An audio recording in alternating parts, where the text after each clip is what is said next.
sa BICAM, napagkasunduan na po ba kung talagang live stream o kasi parang ayaw po yata ng counterpart doon sa camera, live Hindi, stream. umaangal. Ewan ko kung bakit. Kasi ganun ba? doon sa mismo BICAM, alam naman ninyo, picture taking lang yun. Ba't sila tatakot doon? Pachika lang yun. Mga kasunduan nasa likod. Ewan. Pero mukhang tuloy na daw yung live stream, 2 o'clock tomorrow sa PICC. Ewan ko kung gano'ng kadaming tao, ba't PICC? 2,500. Dati di ba para sa isang hotel lang dito sa... Kaya nga, hindi ko alam, hindi ko maintindihan. Tapos, 2 o'clock daw, kaso hanggang ngayon, wala pa kaming matrix ng disagreeing provision. 1,000 yung pahina nun. Yung binigay sa amin, sa Senate version pa lamang, nasa 1,600 pages. DPWH pala. Wow, grabe. Kaya nga, ewan ko, ano bang gagawin namin bukas? Baka picture taking na ulit. Aray ko. Pero may deadline no? December 24, 23. Dapat 22 daw. 22. Ay nako, sabi ko pa paano yan, extend ng schedule namin dahil sabi, bibigay daw ng December 20, samantalang last day natin, December 17 po, no? Pero nung In-extend caucus tayo, sinasabi ni Senate President, baka yung December 22 yun ang ratification. Ano ba yun? Yung parang may, ano yun? Pre-enrolled bill and pre-enrolled, ratification at the same time. 22 ha? Sipin mo ha? Sipin mo ha. Pero ano Kaya po? wala nang tulugan yun, maski Sabado tsaka Linggo. Ganun Sinabi po. na kaya okay lang. Sabi ko, ikaw na lang. Kaya pala ayaw yun na sumama, Sen. Wala na Hindi naman ako vice chair eh. Ganun po. Pero anong assurance Nakikisuyo natin? na lang ako kay Bongo. Na sumama kahit paano. Tapos at least may backup dancer ako kahit ganun paano. ba? Ang hirap ng ganun eh. Paano Pero kaya? ang gusto ko po malaman, anong assurance natin na hindi na mauulit yung nangyari? Yung dati, na nagkaroon po ng skandalo. Paano nga magkakaroon ng assurance? Ito nga sinasabi niya, bukas 2 o'clock na umpisa, wala pa yung kopya na hinihingi Wala niya. pa akong kopya. Kung 2,000 yun, halimbawa, Oo. DPWH na, yung pa naman ang dapat na tingnan mabuti, hindi DPWH eh. At O, saka, paano niya titingnan lahat yun? oo nga, no? Tsaka isa ata sa may pinakamaraming amendments po, kayo Sandante, di ba? Hindi naman, kukunti naman yun sa akin. Okay. Piling-pili naman talaga. Opo. Kaya lang, importante ron ay hindi lang yung individual amendments namin. Kung ano talaga yung kumisan kasi, kung paano yung paglalatag nila ron, lalong-lalo na kung hindi naman nakikita ng nakararami. Kaya mas mabuti kung naka-live stream halimbawa at mayroong papayagan na nakatingin kahit na medyo malayo.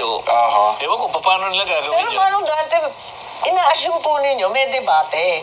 Kasi yung dati, ang BICAM, wala naman debate. Hindi, nakakatid na rin ako ng BICAM kaya ayoko na rin. Kakatamad eh. Kakain Nandun lang kami. Picture taking, tas kakain. Sa totoo lang naman ha, Opo.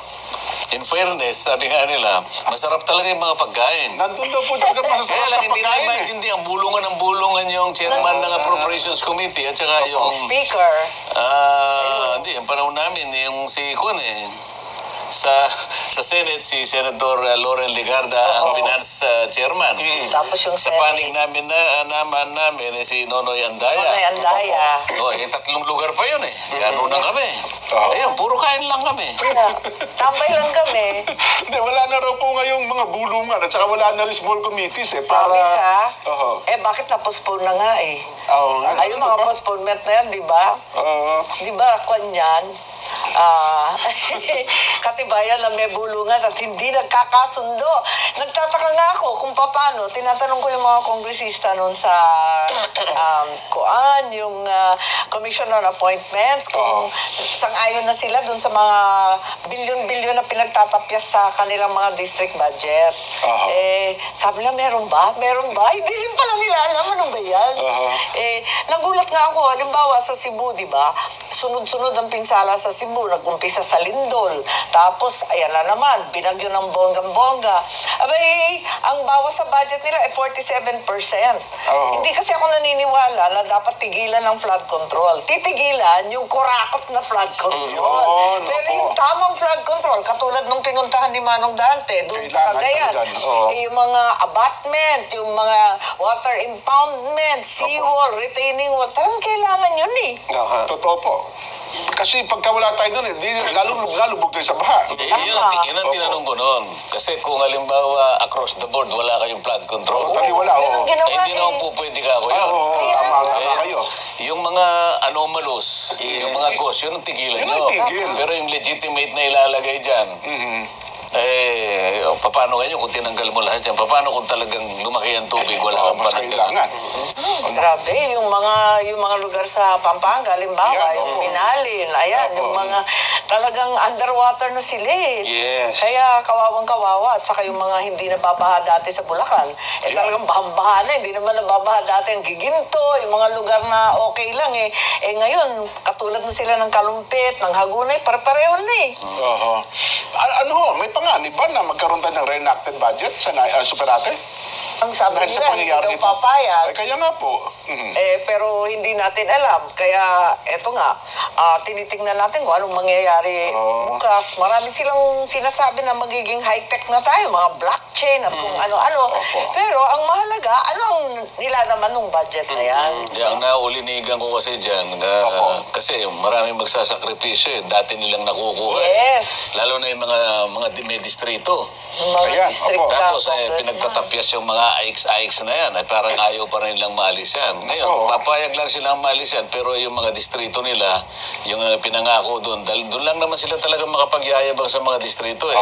Paano kung nawala ito, di matatalo na kami. Ito ngayon ang kanilang ipipilit sa BICAM. Ayun. Tama po. Ang mabigat pa niyan, umaangal sila, marami raw silang inutang ng eleksyon. Kaya daw kailangan may project sila. Aray ko, ano ba to? Ang pakiusap namin ni Nelson po, ito na personal Ano namin. ba to? Huwag tayo magkaroon ng reenacted budget. Kasi controversial budget nga po yung 2025. Tapos i-reenact natin, di ba? Tama. Oo. Pinapirma sa amin yun nung BICAM na puro blanco. Oo. Ang dahi-dahing blanco. Ayokong pirmahan. Sabi ka, katakot? Blank check? Ganun ba? Nako. Pumirma ka. Hindi. Masisira pagka Ilocana ko. Ayun. Oo. Sige pa, ano pa, Nelson? Halimbawa nga, yung sa DPWH lang, tinignan ko kung gano'ng diferensya eh. 54 billion pa lang Ang pagkakaiba. laki. Ang laki talaga. Ang binawas nyo, 54 billion Yes. mula dun sa version ng House. Ang laki-laki. Paano kayo Kaya- magkakasundo sa... ewan ko kung sasabi nila. Sabi ko nga, sang-ayon ba talaga sila dyan o hindi? Are you sure na pumayag na yung mga kongresista? Kasi aangal talaga yan. Opo. Imagine from 1.1 trillion last year, biglang naging 880 billion doon sa President's budget. Tapos sa Senate version, 570 billion na lang. Yes. Ayun, paano ba yan? Ang daming natanggal. I-assume natin lahat ng flood control, tinanggal na. Tapos ang masaklap pa rito, 75% ng foreign assisted. Tanggal. Ang mabigat dyan, yung foreign assisted, yan yung mga big time, long range na projects. Katulad nung Metro Manila flood control. Yan, Ayan, oo. babahay naman ng bongga ang Nabotas, ang Malabon. Ayan, wala na siyang pera. Pasig Marikina River Channel. Ayan yung mga... Yan ang mali. Yung Yung mga foreign assistant, spillway, huwag mong gagawin yun. Gagawin yun. 75% po ang tinanggal. Paano ka? Oo. Tapos yung mga island bridges ng Panay, yung Bataan Cavite na Metrolink na inaasam-asam, tanggal na rin. Paano ba ito? Ang bigat nito, so it's 108 billion sa foreign assisted. Mabigat yan. At asahan ninyo, bilyon-bilyon rin ang binabayaran natin doon sa, ano ba tawag doon? Yung holding fee? Holding fee yun. Diba? Mag-entail ng holding fee yun. Hindi lamang yun. Masisira pati yung pangalan natin. May reputational risk. opo. Maging Samantalang manunubat. mas maganda pa yun kasi pagka yung foreign assisted, talagang dumadaan sa feasibility study. Yes. Mas ano pa yun eh, mas maniniwala ka na yung nagagawa ng tama eh. Matibay. Dahil pati yung yung kanilang monitoring, yung nag-inspect, Yes po. lalo na yung mga JICA, dyan Seryoso medyo yun. ano ka dyan, Talagang- mas safe ka dyan. Pati nga materialis sa supply sila. Sa bidding pa lamang, mapakigpit Makulit po na nila. eh. Talagang Yes po. marami silang dinidisqualify. Ito nga, nangangalib yung malalaking project. Puro small time na lang. Yung mga FMR, ayan, mga farm to market road. Basta ito magiging Sabi sa amin, problema dyan. farm to pocket road. Aray ko. Magiging problema dyan, paano mo paano mo didisiplinahin yung gusto mangyari ng House. Kasi nga, lalo na yung mga district representatives. Ayun. Sumugod na nga daw sa Senate nung nakaraan. Yun ang kanilang ayusin dyan. Naku. Kasi hindi papayag yung mga yan. Kapag hindi pumayag yan, Yes. Yun ang alam ko. pagka pumayag naman tayo, babalik doon sa ayaw nating mangyari. Opo. Eh, dyan, magkatagalan. Ang Pero balita ayaw sa'yo, naman natin umuwi. lahat naman mag-reenact naman yan. Kaya gagawa ng kaparaanan yan. So parang nakita mo na, ma'am, nandiyan ka. Andyan na. Eh, baka pumirma ka dyan. Paano kung baka Kaya kayo ako naman siguro na tama-tama. sa natin? Mas Kaya- mabuti pa yung wala na ako talaga dyan. Ayaw Kasi talaga. Galing-galing ninyo umuwi. ayaw ko Iwas, talaga ha? yan. Kung ako yan, hindi ako papayag. Mag-away-away na kami. Mauuwi tayo sa reenacted kung ipipilit Talaga nila. naman. Tapos, Kaya yun sabi- nga, yung malaking problema, lahat ng tinapyas doon sa DPWH, sa foreign assisted na malakihang project na inaasahan, pati yung mga metro railway, yung subway, para public transport, wala lahat yun. Tinanggal lahat.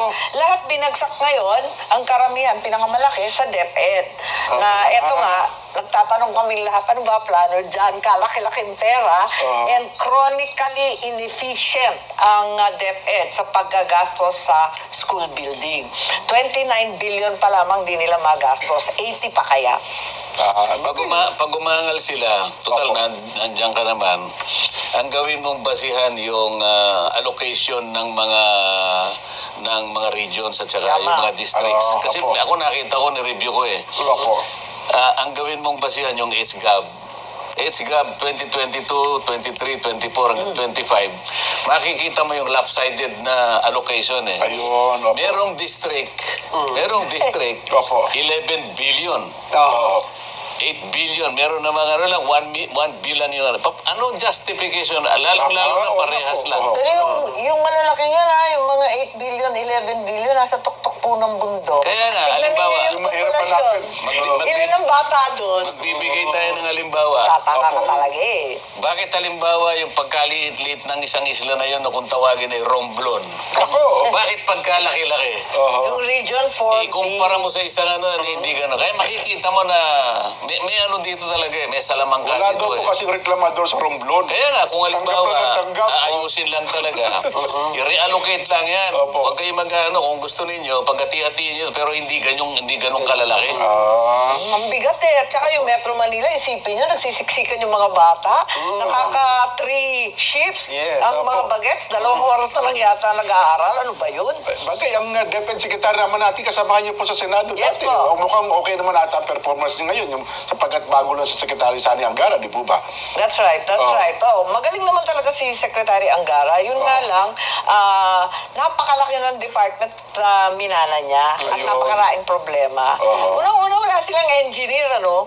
Yun na nga yung problema nila, umaasa sila sa DPWH. Pagkat wala naman silang capability o technical capacity na mag-engineer, mag-design, mag-building, mag-audit, di naman nila strength yun eh, puro teacher. Pero hinihiling na, di ba sila na ang magpa-implement at wag ng DPWH po nung kanila mga Ang projects? sinasabi, magsasabay daw sila ng LGU. Yes, yes po. Ang kinatatakutan natin dyan, kung sa LGU, baka iba ng mga materyales. Siyempre, okay. kasi wala ring makuha. For example, yun nga, yung mga island provinces, kami sa tuktok ng Cordillera. Ang hirap-hirap maghagilap ng maayos na GI sheets. Ako, tingnan mo yan. Lahat ng binibenta, puro substandard.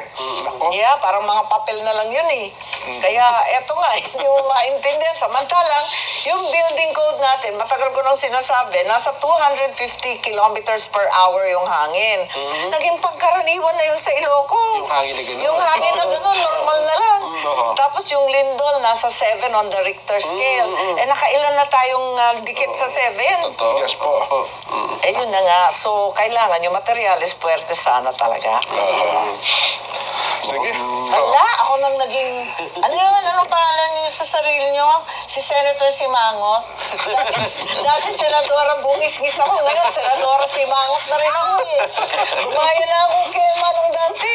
Kaya kita inimbita rito Ayun.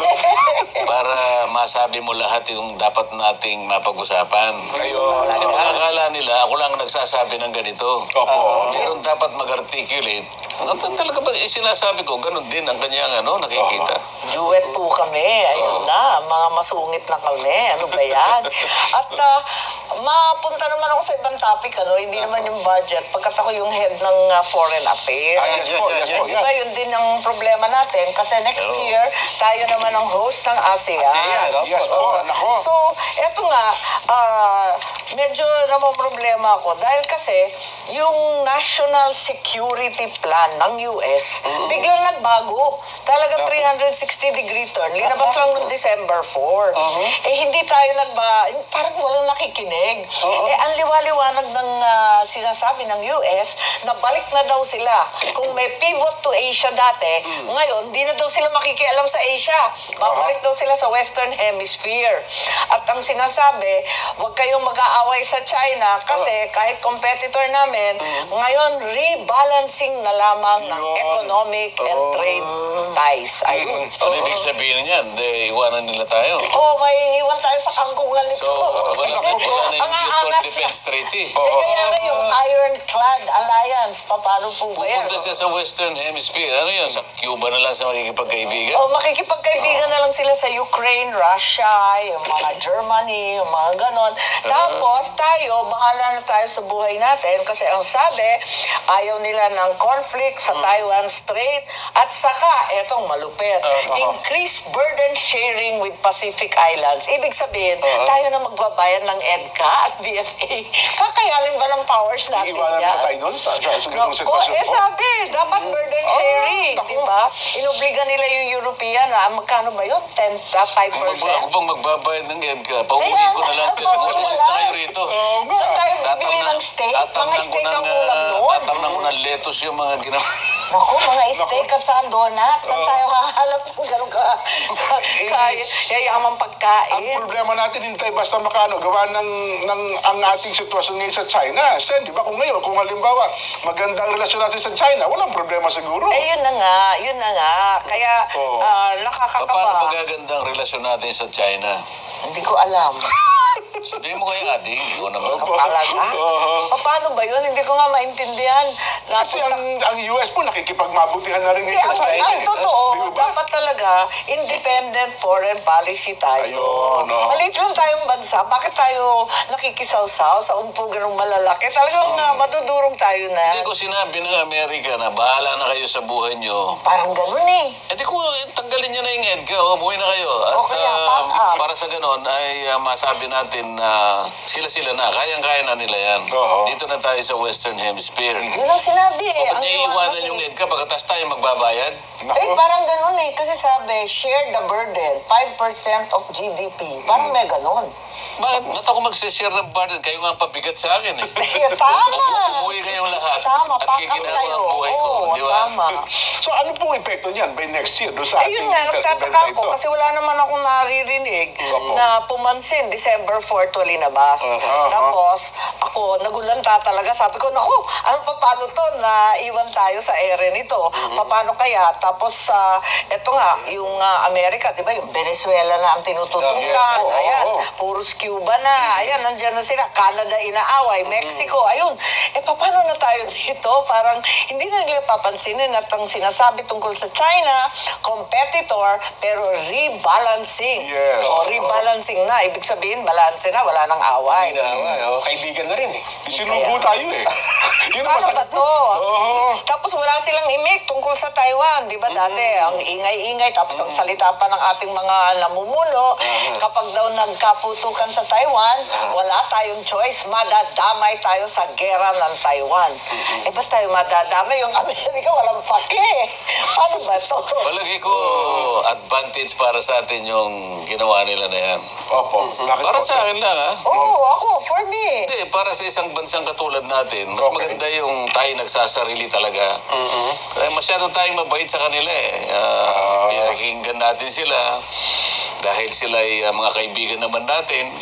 Pero ngayong iniwanan na tayo, gano'n na nangyari sa Singapore baka akala mo. Yun na nga po. Ang Singapore, nung iwanan siya ng Federation of Malaya, tinanggal siya, nag naiiyak si Lee Kuan Yew nun eh. Oo. Isip-isipin nung patutubig ng iniinom ng Opo, Singapore wala. nang gagaling sa Malaysia. Pagkatapos bigla kang ititiwalag doon sa kanilang federation.